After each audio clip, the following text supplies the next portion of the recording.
What's up, Taiwan? I'm Sandy Chi with 10 minutes of news from here in Taiwan and around the world. More than 20,000 soldiers from abroad have taken up arms against Russia's invasion of Ukraine. Among them, a handful of Taiwanese soldiers. Rick Loward is in Lviv, Ukraine, with this report on what drives people to fight for freedom, 8,000 kilometers from their home.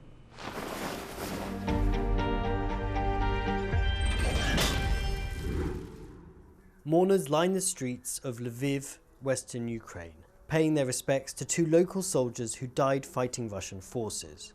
One of the men, who was killed in the eastern Donetsk region, was just 20 years old. As the war enters its second year, memorials like this are being held every day in Lviv.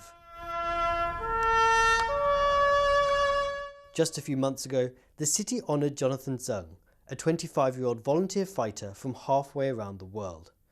He was among a handful of people from Taiwan to fight in Ukraine, and the only one known to be killed in action. Цілою нашою спільнотою дякували за те, що він подолав тисячі кілометрів, щоб боротися на стороні добра, боротися проти зла. І тому низький уклін і велика подяка. More than 20,000 fighters from abroad have come to Ukraine, typically serving for a few months. At least 23 of them have died. The war here and Ukrainians' determination to defend their sovereignty has moved people from all around the world to the point that they've made this fight their own, willing to make the ultimate sacrifice to fend off Russia's invasion. Jonathan Tsai's death, 8,000 kilometers from his home, has forced Taiwan to consider what the price of freedom is and who should pay the cost. Taiwan is dealing with a similar existential risk to that facing Ukraine. Neighbouring China has recently upped threats to take Taiwan by force, seeing the island nation as a part of its territory. 34-year-old waiter Lu Zihao is now back in Taipei after fighting in Ukraine for 3 months last year. 那个时候台湾也没什么事啊，没有疫情，什么都没有，然后乌克兰这么可怜，我们就去帮助别人，对啊，我就想没有特别啦，就是帮助别人。 Taiwan is growing more aware that it too one day may need help. China has been increasingly sending military boats and planes into the area around Taiwan. Taiwan has boosted spending on defense and increased mandatory military service. 台湾本身就应该了解，世界各国都应该要更了解，对吧？而且台湾是高风险，就是中国每天在我们这边，每天飞机就飞过来，对啊，什么时候开打都不知道，对啊，老实讲，对啊。 因为我觉得提高意识吧，国防意识真的要提高。 Russia's invasion of Ukraine has devastated this country, and it's also sent a clear message to Taiwan that an invasion by an aggressive neighbour is possible, and that the price of protecting a nation's freedom has a very human cost. Rick Lowert in Lviv, Ukraine for TaiwanPlus. The chair of the U.S. House's new China committee, Mike Gallagher, wants faster weapons delivery to Taiwan to deter Chinese aggression. Gallagher made the comments after an unannounced 4-day visit to Taipei last week. Taiwan's government has now confirmed Gallagher met with President Tsai and Vice President Tsai. A backlog in U.S. weapons orders from other countries means Taiwan is stuck at the back of a delivery queue. Gallagher said this is unacceptable, and there is an urgent need to arm Taiwan.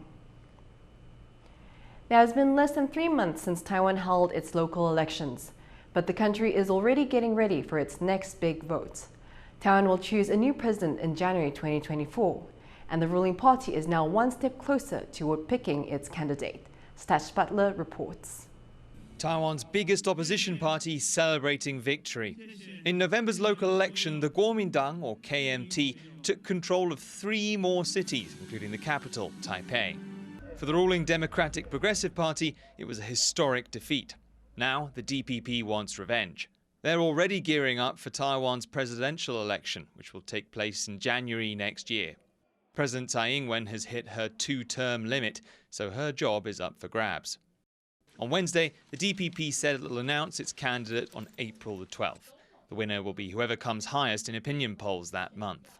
Party chair and current Vice President Lai Ching-te is widely seen as the favourite, but it's unclear who he'd face. The KMT's chair, Eric Zhu, is keen to avoid a scrappy contest in the party primaries. 绝对不容许，这个中间有很多的谣言，很多的是非，很多不是事实的事情，来影响国民党的团结，影响我们全党一致共同的目标。New Taipei Mayor Hou Youyi is polling highest from the KMT. For now, though, he says he's focused on his current job.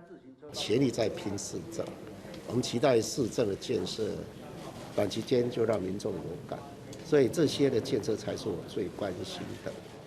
In one recent poll, 32% of respondents backed Hou. That puts him about 5% ahead of Lai, with a third candidate trailing behind. Another poll has the two main candidates practically neck and neck. But Hou might not be the KMT's candidate. Terry Guo, the billionaire founder of iPhone manufacturer Foxconn, has suggested he might also run for the nomination. Whoever wins could have a big impact on ties with China. Beijing claims Taiwan as part of its territory and regularly flies warplanes near Taiwan's airspace. It refuses to talk to Taipei and calls the DPP Taiwanese separatists. But its ties with the opposition are much warmer. The KMT may hope to leverage that to claim the country's top office next year.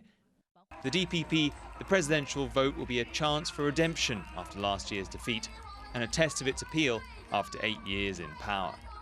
Karma Xu and Stash Butler for TaiwanPlus. Taiwan's government says real wages in 2022 dropped compared to 2021. These lower salaries are causing many people in Taiwan to seek extra work. Bing Wang reports. Real wages in Taiwan are falling. Winnie works as an assistant at a construction company, and she's also a part-time makeup artist. She picked up her second job after rising prices stretched her salary thin. 我原本的薪水是3万块，然后呢，我像兼差的收入的话，差不多1万5。Mr. Lin does sales for a home appliance chain. He had to take on 3 jobs to reduce the strain of paying rent and other fees. 卖场的销售时候会去一些大型的促销活动，穿玩偶装去拍广告，都可以增加大概1万多块。Winnie and Lin are part of a growing group of people in Taiwan picking up extra jobs to supplement their salaries. According to the Government Statistics Bureau, real salaries in 2022 fell 0.15% compared to 2021, the largest fall in 10 years. That's partly because of the COVID-19 pandemic and the war in Ukraine. These events sparked rising prices in Taiwan. According to a local job bank, Taiwan's low salaries have forced most office workers to become dependents of another family member. And with the rise in cost of living and rent, many are behind on their payments. 社会的薪资结构是长期停滞的状态，即便是基本薪资调涨，感受上也不会太明显。3万元是一次性的请领，也就没有其他的补助了。那对于无壳瓜牛来说，更没有感觉了。因此呢，大家就开始想要找寻兼差的机会。Taiwan's GDP per person is around $35,000 US and is on par with its neighbors like Japan and South Korea. But Taiwan's minimum wage is only $870 US a month. That's far lower than Japan's $1,140 US and South Korea's $1,180. This financial pressure forces people like Winnie and Lin to take on extra work just to make ends meet. Karma Xu and Bing Wang for TaiwanPlus. Taiwan is considering giving away money to attract tourists from overseas. The plan would include vouchers worth around $160 US to individual tourists and up to $660 for groups. Hotels are also in line for subsidies to recruit new staff. The Transportation Ministry is hoping to attract 6 million tourists to Taiwan in 2023, now that COVID-19 entry restrictions have been lifted. The Taiwan International Orchid Show will kick off next month in the southern city of Tainan. Around 2,000 kinds of orchids will be on display at the annual event. It'll run from March 4th to March 19th at the Taiwan Orchid Biotechnology Park in Tainan's Hobi district.